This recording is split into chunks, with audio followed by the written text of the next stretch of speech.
નમસ્કાર વિદ્યાર્થી મિત્રો, આગળ વાત કરીએ આપણે સ્વાધ્યાયના દાખલા નંબર 5 વિશે. આગળ ઓલરેડી આપણે 4 દાખલાની વાત કરી લીધી. હવે 5મા દાખલાની જો વાત કરવામાં આવે અને આગળ મેં તમને એમ કીધું હતું કે જેટલી પણ આપણે થિયરી શીખેલા છે એ થિયરી પર એકવાર રિવાઇઝ કરી અને 25 દાખલા તમે ગણવા બેસશો તો તમને વધારે સરળતા રહે અને હરેક દાખલાની અંદર તમને ક્યાંક ને ક્યાંક નવું વસ્તુ શીખવાનું મળશે. તો 5મા દાખલાની રકમ કઈ આવી છે એને એવું કીધું છે એક આદર્શ વાયુ એ ના એટલે કે આપણે આદર્શ વાયુ આપેલું છે. અહીં આપણે લખીએ આદર્શ વાયુ એ વાત કરીએ અને એક આપેલું છે આદર્શ વાયુ બી એટલે કે એક કે વાયુ છે બીજો કેવો છે બી વાયુ. અહીંયા શું કહે છે એક આદર્શ વાયુના એક ગ્રામ અહીં વજન આપેલું છે 1 ગ્રામ વાયુનું દબાણ 27 ડિગ્રી સેન્ટીગ્રેડ તાપમાન કેટલું આપેલું છે 27 ડિગ્રી સેન્ટીગ્રેડ ત્યારે એનું દબાણ છે એ 2 બાર છે. અહીંયા શું છે આ એનું વજન છે આ એનું તાપમાન છે અને આ એનું દબાણ છે. હવે એવું કહે છે કે ત્યારે બીજા આદર્શ વાયુના 2 ગ્રામ એટલે કે આદર્શ વાયુ જે છે બી એનું વજન કેટલું છે તો કે 2 ગ્રામ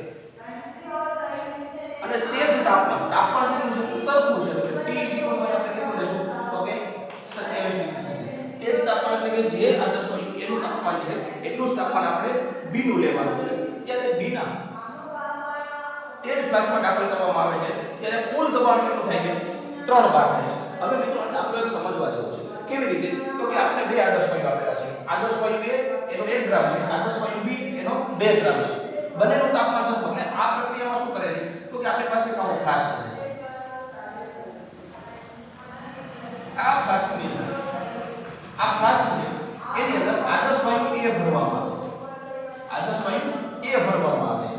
કેટલા ગ્રામ લઈએ છીએ આપણે 1 ગ્રામ અને દબાણ કેટલું છે 2 બાર.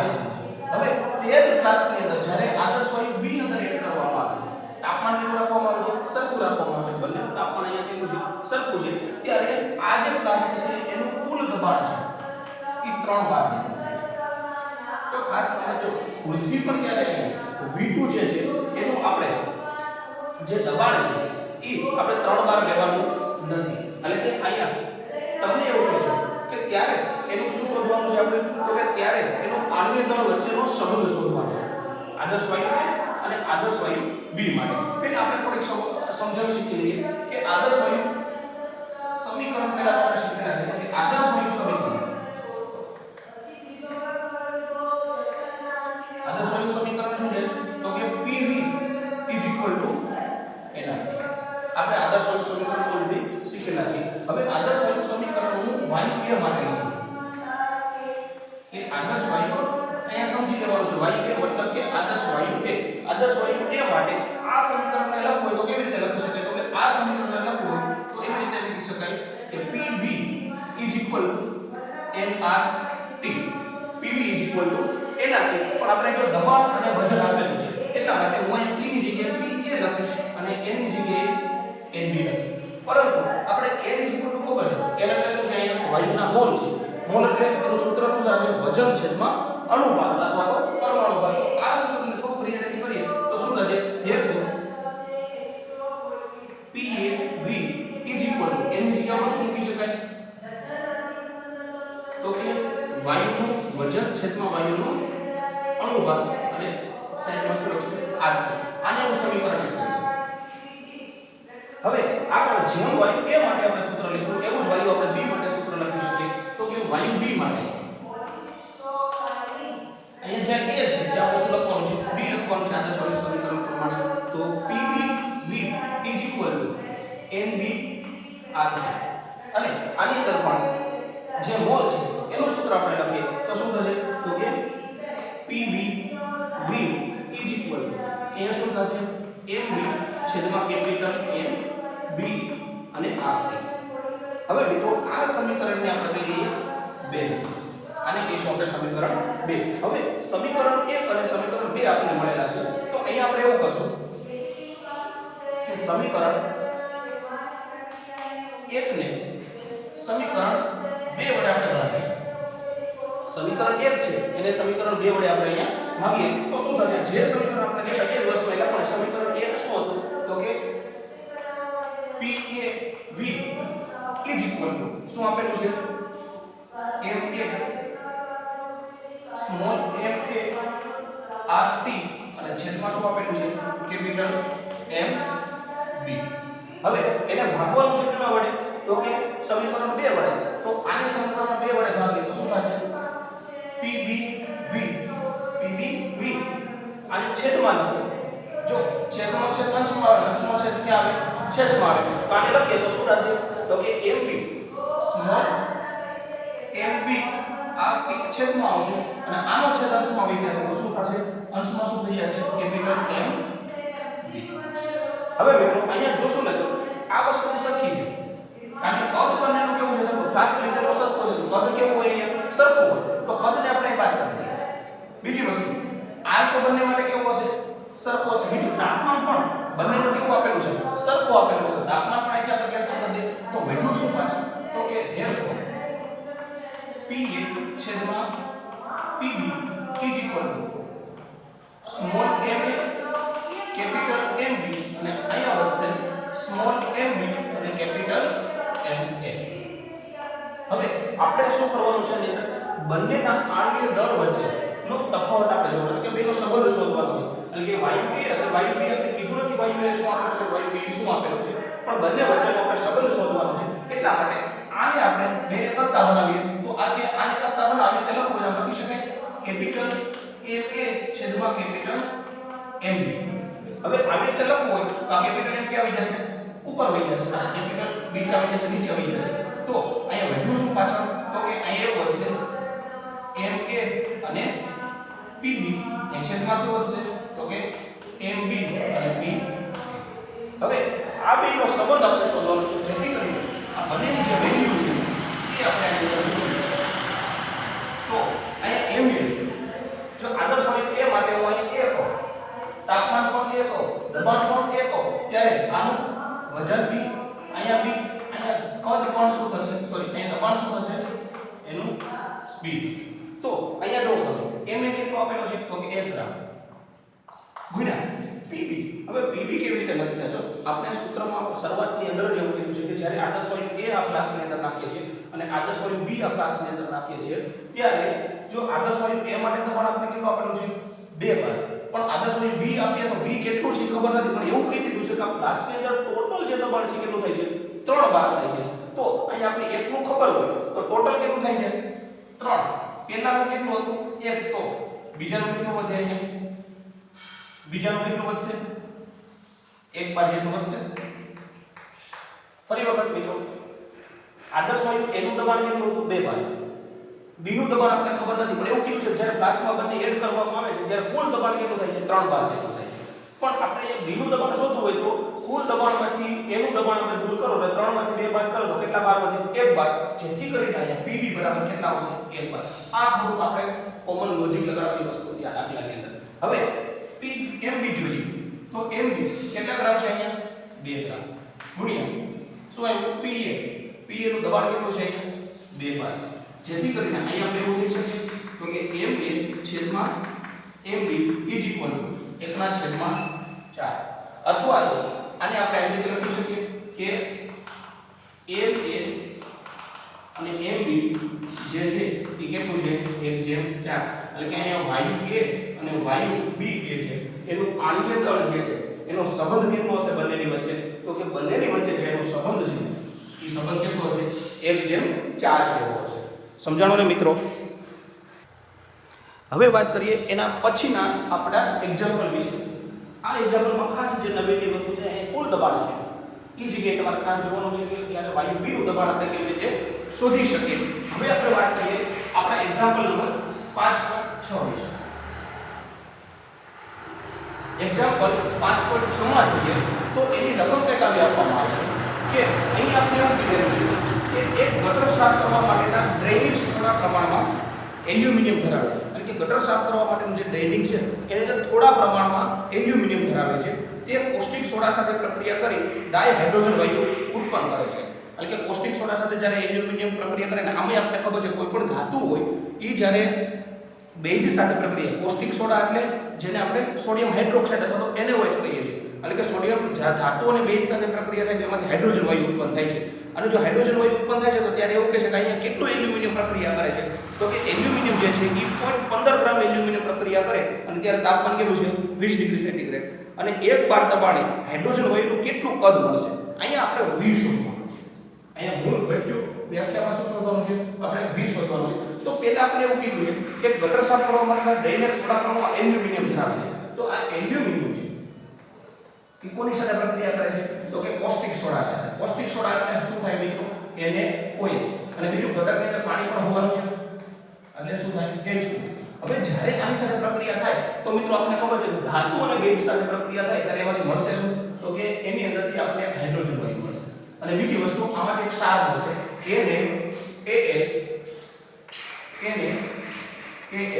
NaKlO2 આપણે ખબર છે ધાતુ અને બેઝ સાથે જ્યારે પ્રક્રિયા કરવામાં આવે ત્યારે ધાતુ અને બેઝ પ્રક્રિયા કરી અને શું મળશે એની અંદર તો કે એક તો ક્ષાર મળે બીજું શું મળે હાઇડ્રોજન વાયુ મળે તો અહીંયા હાઇડ્રોજન જો હવે પ્રક્રિયાને બેલેન્સ કરીએ તો ઓક્સિજન કેટલા છે 2 છે તો ઓક્સિજન બેઝ લેવા માટે હું અહીંયા 2 મૂકું તો અહીંયા સોડિયમ પણ કેટલા થશે 2 થશે તો સોડિયમ બે એટલે એલ્યુમિનિયમ 2 થશે તો મારે 2 પણ ક્યાં મૂકવા પડશે અહીંયા મૂકવા પડશે હવે વાત કરીએ હાઇડ્રોજન તો હાઇડ્રોજન કેટલા છે અહીંયા 2 ઓક્સિજન કેટલા થયા 2 હજી ઘટે તો અહીંયા પણ 2 મૂકવા પડશે તો ટોટલ હાઇડ્રોજન કેટલા વધ્યા તો કે 2 અહીંયાથી 3 અહીંયા ટોટલ હાઇડ્રોજન કેટલા થશે અહીંયા 3 થશે આ રીતે પ્રક્રિયા આપણે મેનેજ કરીએ હવે આ પ્રક્રિયા એવું કહે છે જો ફરીવાર સમજો હવે શું કહે છે કે જ્યારે ગટર સાફ કરવા માટે ટ્રેનિંગ છે એની અંદર એલ્યુમિનિયમ ધરાવે છે આ એલ્યુમિનિયમ છે એ પોતે એની અંદર કોસ્ટિક સોડા નાખવામાં આવે એટલે એલ્યુમિનિયમ છે ને કોસ્ટિક સોડા સાથે પ્રક્રિયા કરવા મળે છે પ્રક્રિયા કરે છે એમાંથી હાઇડ્રોજન વાયુ ઉત્પન્ન થાય તો આપણે એવું કીધું છે કે આ જે હાઇડ્રોજન વાયુ ઉત્પન્ન થાય છે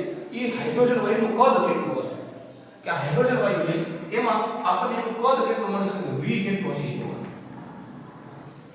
હવે એના માટે આપણે થોડીક માહિતી આપેલી છે હવે પહેલી વસ્તુ તો અહીંયા તો પહેલા આપણે હાઇડ્રોજનના વજન આપેલું છે હાઇડ્રોજનનું વજન આપેલું છે તો પહેલા તો આપણે એલ્યુમિનિયમ છે તો એલ્યુમિનિયમનું પરમાણુ પ્રમાણે એનો આપણે પરમાણુ ભારક લઈએ અથવા તો એનો અણુભાર લઈએ પરમાણુ ભાર લઈએ તો કેટલો થાય તો કે એલ્યુમિનિયમનો જે પરમાણુ ભાર છે કેટલો થશે 27 ગ્રામ પર મોલ હવે આમાં આપણે જો અર્થઘટન શું કરી શકીએ કે જ્યારે જો 27 છે પણ એ કેટલા મોલ લીધેલા છે આપણે એલ્યુમિનિયમ 2 તો આપણે અહીંયા એવું લખી શકાય 2 * 27 સમજાયું એલ્યુમિનિયમનો ખરેખર પરમાણુ ભાર કેટલો હોય 27 પણ આ કેટલા મોલ લીધેલા છે 2 આપણે જ્યારે પ્રક્રિયા બેલેન્સ કર્યું ત્યારે કેટલા આવ્યા છે 2 તો એટલા માટે આપણે શું લખી શકીએ કે 2 * 27 હવે એવું કહી શકાય જ્યારે 2 * 27 આટલા ગ્રામ તમે એલ્યુમિનિયમ લ્યો ત્યારે તમને હાઇડ્રોજન કેટલા મોલ મળે છે તો આપણે એવું કહી શકાય 3 મોલ હાઇડ્રોજન કેટલા મોલ મળે છે 3 મોલ મળે જો ખાલી ત્રિરાશિ આપણે મૂકીએ છીએ આપણે શું કીધું છે આ પ્રક્રિયા છે પ્રક્રિયા ઉપરથી આપણે એનું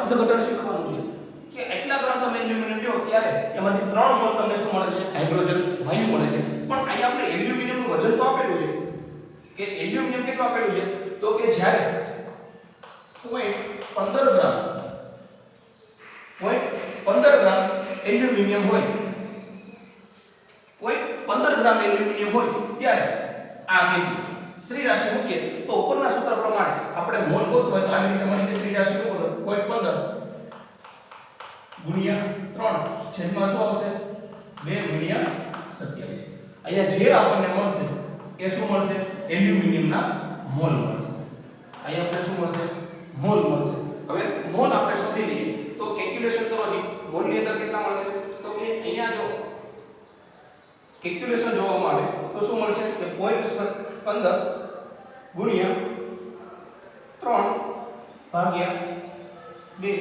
એટલે ભાગ્યા 27 અને અહીંયા તમને જે જવાબ આવશે એ આવશે પોઈન્ટ પછી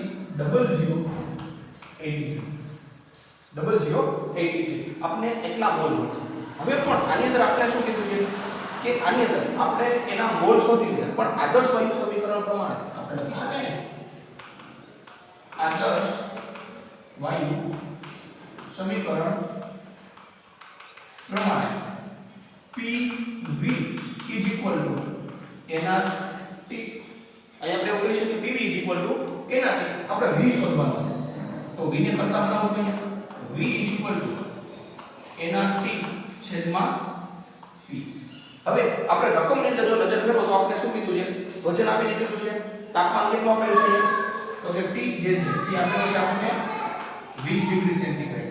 બીજી વસ્તુ આપણે વાત કરીએ તો દબાણ જે છે એ કેટલું આપેલું છે? 1 જેટલું આપેલું છે અને ત્યારે એનું કદ આપણે ફાઇન્ડ આઉટ કરવાનું છે. કદ આપણે ખબર નથી પણ અહીંયા જો r છે એ આપણે શોધવું પડશે. તો r આપણે ખબર છે, r ની વેલ્યુ અહીં કેમાં છે? 12 માં આપેલી છે. તો 12 વાળી વેલ્યુ 3.8.314 ક્રોસ 10⁻². શું આવશે અહીંયા? 12 * litre mall inverse kelvin inverse. હવે બધી વસ્તુ આપણી સામે છે. આપણે n પણ મળેલા. n કેટલા આવેલા છે? તો કે n કેટલા છે? 0.0083 મોલ. હવે જે પણ વેલ્યુ છે બધી વેલ્યુને આપણે ઇનપુટ કરીએ એટલે આપણને એમાંથી જવાબ મળશે. તો કે અહીંયા n કેટલા છે? તો કે 0.0083. r કેટલા આપેલા છે? તો કે 8.314 ગુણ્યા 10⁻2 ઘાત એને ગુણ્યા કેટલા આપેલા છે આપણને? તો કે અહીંયા તાપમાન કેમાં આપેલું છે? ડિગ્રી સેન્ટીગ્રેડમાં. કેલ્વિનમાં ફેરવવું શું થશે? 20 + 273 એટલે કેટલું થશે? 293 એપ્રોક્સિમેટલી. પોઈન્ટ પત્ર આપણે લખતા નથી. તો અહીંયા તાપમાન કેટલું થશે? તો કે 293 ને છેદમાં શું આવશે? દબાણ કેટલું આવે છે? 1. આ જે પણ વેલ્યુ આવશે એનો આપણે કેલ્ક્યુલેશન કરીએ તો શું થાય છે? 0.003 ગુણ્યા શું આવશે? 8.314 એને ગુણ્યા આવશે 203 બરાબર જવાબ આવશે 20.3 પછી 4 0 અને અહીંયા જોઈએ તો આવશે કે 10⁻2 આવશે. હવે 10⁻2 આવશે. આ પોઈન્ટ છે એને ખસેડવા હોય તો શું થશે? કેટલા પોઈન્ટ ખસેડવા પડશે? તો કે 1 અને 2 એટલે જવાબ શું થશે? 0.203. પાછળના ડિજિટ લખતો નથી. -2 છે. આ -2 ને મને કાઢવો તો પોઈન્ટ કી બાજુ ખસેડવો પડશે મારે? ડાબી બાજુ. એટલે એક આ એક અહીં કેટલું થાય? અને આ જવાબ આવશે કેમાં આવશે? તો કે v એટલે આ કેમાં આવશે? લીટરમાં આવશે. આ જવાબ કેમાં આવશે? લીટરમાં. હવે તમને ml માં જવાબ પૂછેલો હોય તો ml માં જવાબ પૂછેલો હોય આ જવાબને ml માં ફેરવવા માટે કેટલા વડે ગુણવા પડે આપણે? તો કે કેટલા? 10⁻3 વડે. તો અહીંથી પોઈન્ટ ખસેડો તો શું થશે? 1 2 અને 3. તો ml ની અંદર વાત કરવામાં આવે તો કેટલા થશે? 203 ml. આ બંને જવાબ તમારા માટે છે. હવે મિત્રો આ જે એક્ઝામ્પલ છે એમાં ખાસ જે શીખવા જેવી વસ્તુ હતી એ વસ્તુ કેવી છે કે અહીંયા તમને જે એલ્યુમિનિયમ છે એ એલ્યુમિનિયમના કેટલા વજન છે એના પરથી ત્રિરાશિ મૂકી અને તમને એના મોલ શોધતા આવડવા જોઈએ. આ જો મોલ શોધતા આવડી જાય તો તમે આમાંથી તમે સરળતાથી આ દાખલો ગણી શકો. આગળ આપણે એક્ઝામ્પલની વાત કરીએ તો હવે એક્ઝામ્પલ નંબર 5.7 વિશે વાત કરીએ. 5.7 ની અંદર મિત્રો એવું કહેવા માંગે છે કે જ્યારે 9 ડેસિમીટર ક્યુબના ફ્લાસ્કમાં એટલે કે આપણે ફ્લાસ્ક આપેલો છે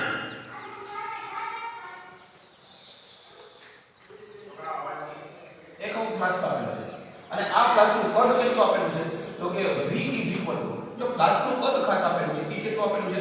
તો કે 9 ડેસિમીટર ક્યુબ. હવે 9 ડેસિમીટર ક્યુબના ફ્લાસ્કમાં તાપમાન પણ અહીંયા આપેલું છે. તાપમાન કેટલું આપેલું છે? 27 ડિગ્રી સેન્ટીગ્રેડ.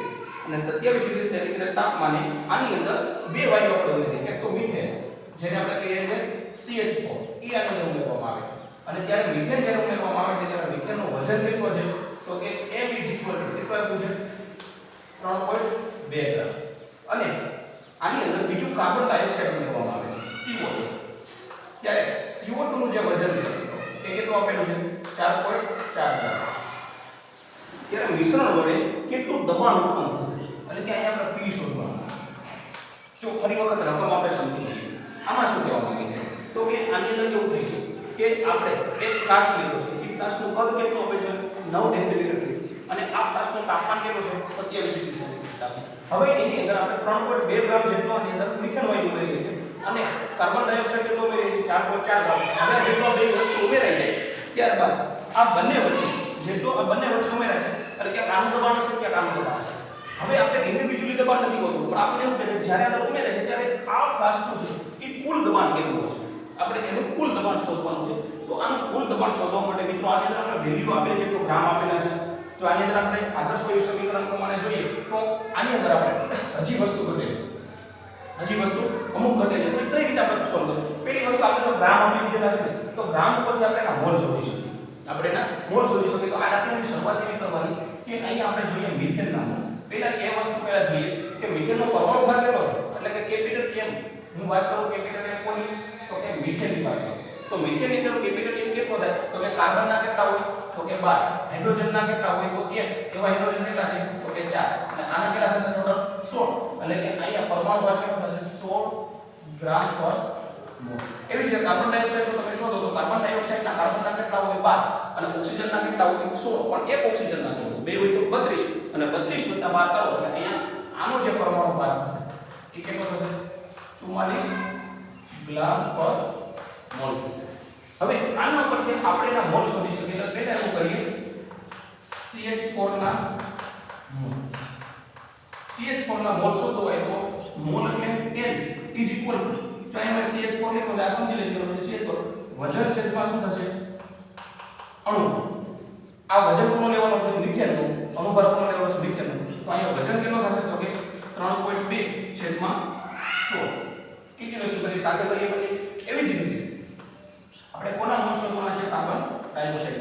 તો એને શું, કાર્બન ડાયોક્સાઇડના mole is equal to M is equal to M છેદમાં M. અહીં કાર્બન ડાયોક્સાઇડનો વજન કેટલો છે, 4.4 ગ્રામ અને એનો પરમાણુ ભાર કેટલો છે, 44. તો આ બંનેનું જો કેલ્ક્યુલેશન કરવામાં આવે તો ઉપર કેટલા મળશે, તો કે ઉપર વજન કેટલો છે, 3.2 ગ્રામ અને એને ડિવાઇડેડ પર આપણે કેટલા કરવાના છે, 16. એટલે જવાબ આપણો કેટલો આવશે, 0.2. અહીંયા કેટલા મળશે, 0.2 મોલ. એકમ લખો ખાસ મહત્વનો. એવી જ રીતે કાર્બન ડાયોક્સાઇડના મોલની વાત કરવામાં આવે તો કાર્બન ડાયોક્સાઇડના મોલ કેટલા આવશે, 0.1. હવે જો આપણે બેના સ્વતંત્ર એટલે દબાણ આપણે શોધવાનું, પણ જો પોતાનું મિક્સ દબાણ કરવાનું તો હવે શું કરશું, અહીંયા કુલ મોલ. તો કુલ મોલ એટલે શું થાય, તો કે CH4 ના મોલ વત્તા શું કરશું, અહીંયા CO2 ના મોલ. એટલે કે જે બે જવાબ આવ્યો બેને મિક્સ કરી દઈએ એટલે કે 0.2 વત્તા 0.1 બરાબર કેટલું થશે, 0.3 મોલ. આ મોલ ક્યાં થયા, કુલ મોલ થયા. જો ખાસ યાદ રાખજો કેવી રીતે મોલ શોધા, પહેલા આપણે મિથેનના શોધા, પછી કાર્બન ડાયોક્સાઇડના શોધા અને બંનેને ભેગા કરી એટલે સુધી કુલ મોલ. હવે આપણે આદર્શ વાયુ સમીકરણ પ્રમાણે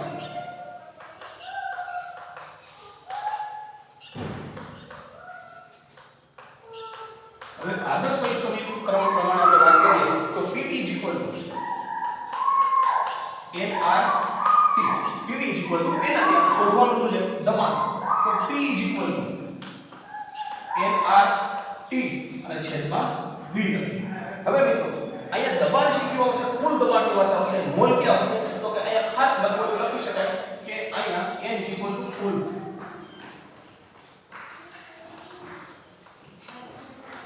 અહીંયા વાત કરીશું આપણે કુલ મોલની. અહીંયા શું વાત કરું, દબાણ કે, તો કે કુલ દબાણ. આપણે કુલ દબાણ એને શોધવાનું છે. તો અહીંયા વેલ્યુ મૂકતા જઈએ P કુલ ઇઝ ઇક્વલ ટુ મોલ કેટલા છે, ટોટલ 0.3 ગુણ્યા R કેટલો થશે, તો કે જો ડેસિમીટર આપેલું છે. બીજી વસ્તુ અહીંયા શું આપેલું છે, આપણે ગ્રામમાં અને મોલમાં. બીજું દબાણ કેમ આપેલું, દબાણ આપણે 12 માં સમજી છે. તો અહીંયા આપણે વેલ્યુ કઈ લેશું, 8.314 ગુણ્યા 10 ની માઈનસ 2 ઘાત. તાપમાન કેટલું થશે, તો કે અહીંયા છે 27 ડિગ્રી સેલ્સિયસ અને 273 એટલે કેટલા કેલ્વિન થશે, તો કે એને કેલ્વિનમાં રૂપાંતર કરો તો 27 + 273 એટલે કે 300 કેલ્વિન થશે. જ્યારે કદ છે એ કેટલા ડેસિમીટર છે, તો કે 9 ડેસિમીટર. હવે આ બધાનું તમે સારું રૂપ આપો તો અહીંયા જવાબ શું આવશે, તો કે 0.3 ગુણ્યા 8.314 એને ગુણ્યા 300 ડિવાઇડેડ બાય 9. એટલે જવાબ કેટલો આવશે, તો કે 83.14 ગુણ્યા 10 ની માઈનસ 2 ઘાત. 83.14 2 ઘાત. હવે આ પોઈન્ટને મારે -2 ઘાત કાઢવી છે તો આ પોઈન્ટ ક્યાં બાજુ ખસેડવો પડશે, ડાબી બાજુ. એટલે 1 અને 2 જવાબ શું આવશે, 0.8314. અહીંયા શું આવશે, અથવા તમને પાસ્કલમાં જવાબ પૂછે તો તમને ખબર છે કે P કેટલું થશે, 0.8314 ક્રોસ 10⁵ પાસ્કલ.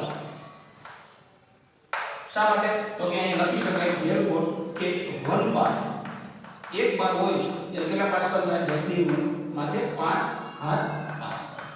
તમને જે પણ પ્રકારે તમને પ્રશ્ન પૂછે એ પ્રકારે તમને એનો જવાબ આવડવો જોઈએ. તો આવી રીતે મિત્રો અહીંયા આપણે કુલ દબાણની વાત છે, તો આપણે અહીંયા કુલ દબાણની વાત કરી. હવે જોયું ને મિત્રો, હરેક દાખલાની અંદર તમને ક્યાંક ને ક્યાંક વસ્તુ નવી શીખવા મળે છે. એવી જ રીતે આપણે આગળનો દાખલો જોઈએ 5.8.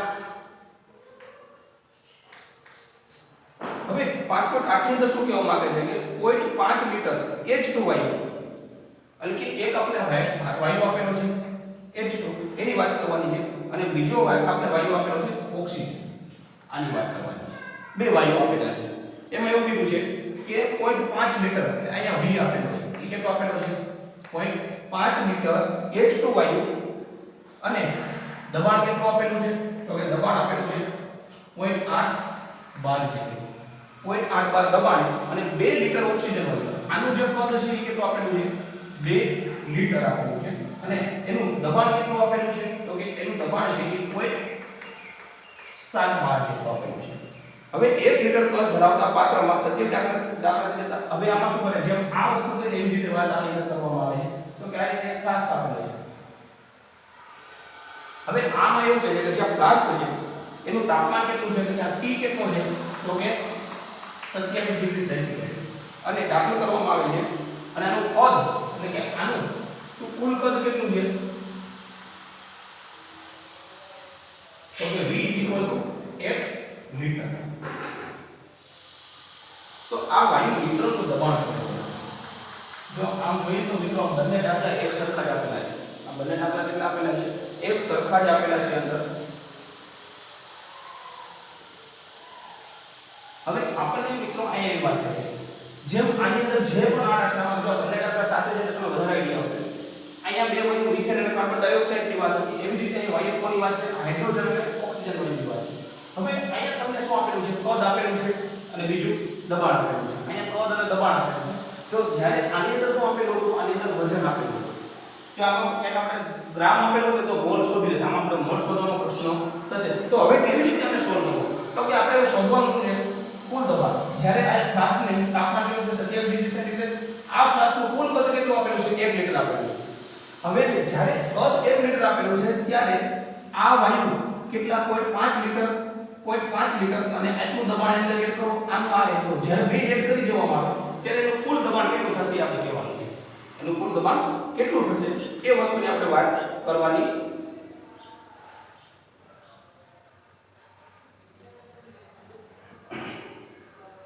હવે આદર્શ વાયુ સમીકરણ પ્રમાણે આપણને ખબર છે, આદર્શ વાયુ સમીકરણ પ્રમાણે PV = NRT. પણ આપણે અહીંયા મોલ શોધવાના છે. મોલ શોધવાના છે. આપણે P અને V ની વેલ્યુ આપેલી, જો P અને V ની વેલ્યુ અહીં આપેલી છે, તો આપણે ધેરફોર આ સૂત્રને થોડું રીઅરેન્જ કરીએ તો હું n એટલે કે મોલ ને કરતા બનાવું તો શું થાય, તો કે PV/RT. અને આ સૂત્રનો મિત્રો ઉપયોગ કરી અને હાઇડ્રોજન વાયુ માટે અને ઓક્સિજન વાયુ માટે આપણે એના મોલ શોધી શકીએ. કેવી રીતે, તો આપણે અહીંયા લખી શકીએ કે H2 ના મોલ n શું થશે, અહીંયા P V અહીંયા N2 કોના અને છેદમાં RT. તો P કેટલું છે અહીંયા, તો કે 0.8 અને V કેટલો છે, તો કે 0.5 અને છેદમાં શું થશે RT. હવે આનું થોડું સાદું રૂપ આપો, અહીંયા સાદું રૂપ છે, આપણે જ્યારે ચાલે એટલે 0.8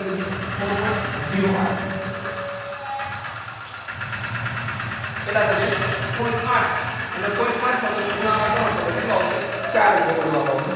એવી જ રીતે અહીંયા આપણે શું લેવાનું છે, O2 ના મોલ. O2 ના મોલ આપણે શું કરશું, O2 ના મોલ એમાં પણ આ સૂત્રનો ઉપયોગ કરશું. PV તમને કઈ વેલ્યુ મિત્રો આપેલી છે એ વેલ્યુને આધારે આપણે એમાંથી મોલ અથવા તો વજન અથવા તો અનુભાર આપણે શોધી શકીએ છીએ. તો અહીંયા આની માટે શું છે, P કેટલો આપેલો છે 0.7 અને V કેટલો આપેલો છે 2 છેદમાં શું છે RT. અહીંયા કેટલું છે 7 2 14 એટલે કે 1.4 RT. તો અહીંયા આપણે હવે કુલ મોલની વાત કરવામાં આવે. હવે કારણ કે જો આ બંને વસ્તુ સ્વતંત્ર હોય ત્યારે એના મોલ એટલા હોય, પણ બંને ભેગી કરો ત્યારે શું થશે, તો કે બંને ભેગી કરો ત્યારે કે કુલ મોલ ક્યારે ફ્લાસ્કની અંદર આવે ત્યારે કુલ મોલને આપણે n સિમ્બોલ દો, તો n સિમ્બોલ શું થશે NH2 NO2. તો NH2 કેટલો આવ્યો, તો કે 4.0 છેદમાં RT વત્તા અહીંયા શું આવ્યું 1.4 છેદમાં r. હવે બંનેનો સરવાળો કરી નાખો તો શું થાય? છેદમાં છેદ સરખા છે, rt નો rt ઉપરનો સરવાળો કરો તો કેટલો થશે? 5.4 સેમી આવશે. તો આ આપણે મળી ગયા કુલ મોલ. હવે કુલ મોલ આપણી પાસે આદર્શ વાયુ સમીકરણ તો છે, બાકીની બધી વેલ્યુ આપણી સામે છે. તો બધી વેલ્યુ સામે છે તો આ જ સમીકરણમાંથી આપણે દબાણના p ને શું કરીએ? સૂત્રનો કરતા બનાવીએ તો શું થશે? nRT છેદમાં શું આવશે? v. n ની જગ્યા ઉપર કેટલા મૂકશું આપણે? n ની જગ્યા ઉપર કેટલા મૂકશું? 5.4 r t અને છેદમાં એને ગુણ્યા શું મૂકશું? rt ના rt m નું અને છેદમાં v કેટલું છે? કુલ કદ કેટલું છે? 1 મીટર. તો જો આમ જોઈએ તો તમે બે વેલ્યુ મૂકો તો કોઈ વાંધો નહીં, પણ આપણે જો છેદ વહી જશે, rt વહી જશે, વધશે શું? 5.4 bar. તો આ જે છે એ કુલ દબાણ કેટલું થશે? 5.4. હવે જો મિત્રો ખાસ યાદ રાખજો, બે ક્યારે આનો સરવાળો નહીં કરી નાખતા. તો કુલ દબાણ શું છે? 0.8 અને 0.7 ભેગું કરી દે તો શું થાય? 1.5 bar થાય. પણ આવી રીતે એનું દબાણ મળે નહીં. એનું દબાણ શોધવા માટે આપણે શું કરવાનું છે? આવી રીતે આનો આપણે સૂત્રનો ઉપયોગ કરવાનો છે. તો મિત્રો આવી રીતે તમે એનું દબાણ શોધી શકો. તો આજે ચાર દાખલાની વાત કરી મિત્રો, એની અંદર ઘણી બધી વસ્તુ એવી હતી કે જે આપને જાણવા મળે એવી હતી. હવે આ જ દાખલાને મિત્રો તમારે ફરી વખત જો કદાચ કેલ્ક્યુલેશનમાં કંઈ ઉતાવળ મારાથી ભૂલ રહી ગઈ હોય તો તમારે પણ ઘરે આની રેગ્યુલર પ્રેક્ટિસ કરવાની છે. એક એક દાખલાને પહેલા સમજો, સમજ્યા પછી શું વસ્તુ આપેલી છે અને કઈ વસ્તુ આપણને માંગેલી છે. તો એ પ્રમાણે આપણે જે પણ થિયરી શીખેલા છે એ થિયરી અંદર એનું ક્યારે ઉપયોગ કરી શકાય એ બધું શીખવાનું. અને આ ચારે ચાર દાખલાને તમારી સેટ નોટમાં લખવાના છે, એને તૈયાર કરવાના છે. તમને જ્યારે માંગે ત્યારે તમારે એનું હોમવર્ક બતાવવાનું રહેશે. ખાસ યાદ રાખજો, આગળના લેક્ચરોમાં પણ મેં તમને આ વસ્તુ કીધેલી છે. આ વસ્તુ તમને કદાચ આગળના લેક્ચરોમાં કહેતા ભૂલાઈ જાય તોય તમારે લખીને તૈયાર કરવાનું છે. તમને આની ટેસ્ટ પણ લેવામાં આવશે, એટલે કે તમારું મૂલ્યાંકન પણ થશે આની અંદર. એટલે ખાસ બી એલર્ટ અને તૈયારી કરતા રહેજો. આશા રાખું છું કે આજના દાખલાઓ પણ તમને સમજણા છે. આવજો. Have a nice day.